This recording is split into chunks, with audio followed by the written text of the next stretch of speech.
chaîne de la diaspora de Paris. Quelle est la situation de là où vous êtes, du côté de Makelekele? Bon, c'était environ de 2 heures du matin. Ça a commencé avec des tirs sporadiques. Après, il y a eu des armes lourdes. Bon, nous avons eu le courage de sortir dans la rue pour voir un peu ce qui s'est passé. Évidemment, nous avons constaté que ce sont des combattants de la démocratie qui étaient en civil avec des armes, qui ont cherché la police de Denis Sassou Nguesso dans les quartiers Bakongo Makelekele. Donc, jusqu'à 5 heures du matin, ils ont occupé Bakongo Makelekele jusqu'au niveau de CCF. Bon, maintenant, vers à 16 heures, ils sont repliés parce qu'évidemment, il y a eu une résistance farouche de toujours les hommes de Sassou Nguesso.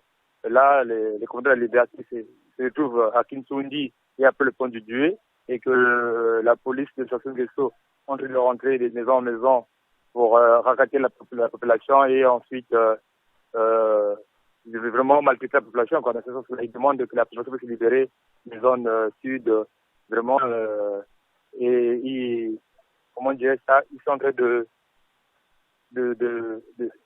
faire subir à la population vraiment des choses inhumaines.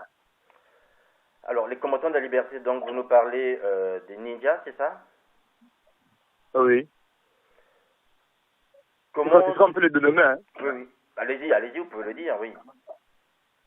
Oui, c'est comme ça on peut le dénommer, mais moi, ce que je sais, c'est les combattants de la liberté, parce qu'ils ne sont pas venus en tant que ninjas, mais ils sont venus pour vouloir vraiment imposer la démocratie et puis chercher à ce que nous puissions récupérer notre victoire, que Sassou Nguesso essaie de nous voler. Alors, vous me dites qu'ils sont venus, ils viennent d'où exactement? Étaient-ils déjà là ou bien ils ont débarqué juste dans la nuit? Bon, c'est difficile à dire, c'est des choses qu'on ne peut pas dévoiler, c'est difficile à dire, ce sont des stratégies, mais c'est que vrai, ça a commencé à 2 heures du matin, carrément au centre de la ville, au Makelekele. Voilà, aujourd'hui, on voit en fait en ce moment, en termes de dégâts, qu'est-ce qu'il y a comme dégâts? Bon, pour le moment, parce que ils se sont pris par la police, parce qu'évidemment, c'est la police de Ndenge qui est en train de manipuler la population. Voilà pourquoi ils ont incendié les PSP, notamment le PSP de Pont du Dué, le PSP de Makelekele, et puis la fameuse centrale qu'ils ont mis en face de l'Angola Livre, là, c'est-à-dire que de l'école Angola Livre, là, ils ont incendié, et puis l'arrondissement, le chef de l'arrondissement 1 et 2. Au niveau humain, est-ce qu'il y a des dégâts humains?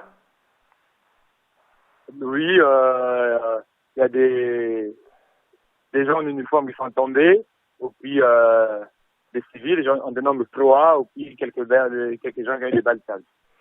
En ce moment où nous parlons, il est 10h05 heure de Paris. Quelle est l'atmosphère là où vous êtes? Bon, là, je suis exactement à l'Angola Livre, la situation c'est calme. On entend de loin des tirs vers Kinsundi, c'est sûr qu'il y a une résistance aussi là-bas à Kinsundi. Bon, ici, la situation est calme, la police de Ndenge petit à petit prend le terrain, tout évidemment en portant les services à la population. Est-ce que vous pensez qu'il y a une détermination de la part de la police pour que la situation revienne à la normale? Non, c'est évidemment pas vraiment une intervention comme telle, mais on peut dire que c'est comme s'il y a eu des coups de fil qui s'est passé à gauche, à droite, pour évidemment que les choses vont pas tellement vite et qu'on ne comprend pas pourquoi maintenant la population s'en prend maintenant la population. Comment la police s'en prend maintenant la population. Par rapport aux combattants de la liberté que vous dites, est-ce que ce sont des hommes aujourd'hui, on connaît à peu près leur nombre, et sont-ils déterminés à tenir face à la force publique?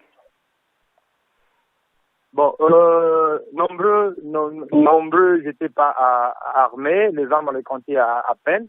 C'est vrai que le nombre de cette population de combattants de la liberté, on peut l'estimer à 500. Bon, c'est vrai, moi j'ai vu, à 500.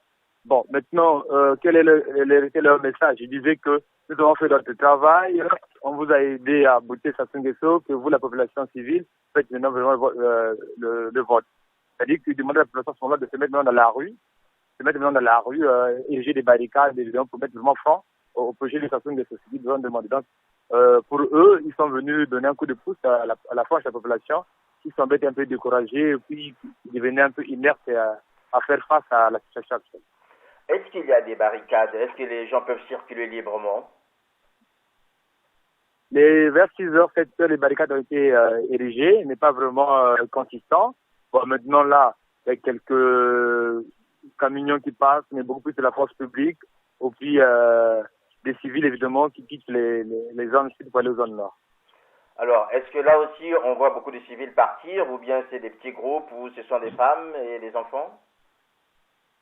Et ça, ce sont les femmes et les enfants, des groupes, quelquefois des colonnes, après des groupes. Donc, ce n'est pas un engouement, l'engouement n'est pas vraiment fort, mais on peut dénommer près de 1 millier déjà qui quittent déjà la zone sud pour aller vers la zone nord.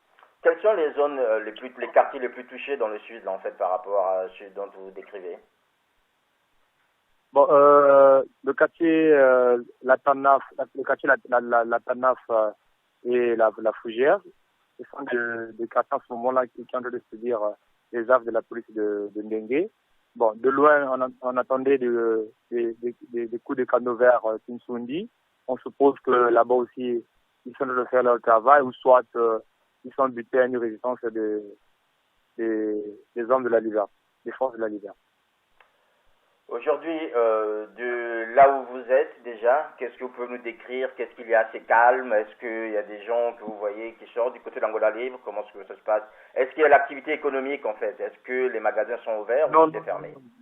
Non, les magasins ne sont pas ouverts, tout est fermé, les gens sont au ralenti. Les plus curieux comme moi sortent dans la rue pour voir un peu ce qui se passe, mais avec prudence. Parce que de temps en temps, lorsqu'on fait un mouvement, on court pour se cacher dans des parcelles, tout ça. Mais les gens sortent pour regarder, se demander ce qui se passe exactement, quelle est la situation habituelle. Mais lorsqu'on sent quand même un bahut de la police ou de l'armée, parce que connaissant leurs habitudes, on est obligé de courir et fuir. Voilà, donc je rappelle que vous êtes témoin Ziana TV, vous êtes du côté donc d'Angola Libre, à Makelekele, et vous nous décriviez en fait la situation actuellement. Est-ce que vous pensez que d'ici là, les choses rentreront dans l'ordre, ou bien vous êtes pessimiste? Bon, la population craint plutôt le représailles, parce que par expérience, c'est comme ça, quelques heures après, ils rentrent de maison en maison pour fouiller et tout ça, même donner la mort. Ça, c'est ce que qu'on craint, il y a des représailles après, parce que généralement ils disent que les combattants de liberté, ils sont cachés dans nos maisons. Donc, c'est la crainte de la population actuelle, mais c'est ce qui motive la population à libérer les quartiers. La preuve, on est déjà dans le quartier La Fougère, la Tanaf, c'est ce qui se fait déjà. Est-ce que vous avez des nouvelles d'autres quartiers de Brazzaville, en dehors des quartiers sud? Nous avons des amis dans le quartier nord, on nous a demandé que là-bas c'est calme, mais c'est aussi au ralenti, il n'y a pas une circulation de voitures. Mais sinon c'est calme, ils n'ont pas entendu, ils n'ont pas eu, ils n'étaient pas inquiétés de quoi que ce soit. Merci pour votre témoignage sur Ziana TV par rapport à la situation qui prévaut ce matin du côté de Brazzaville. Merci, c'est gentil.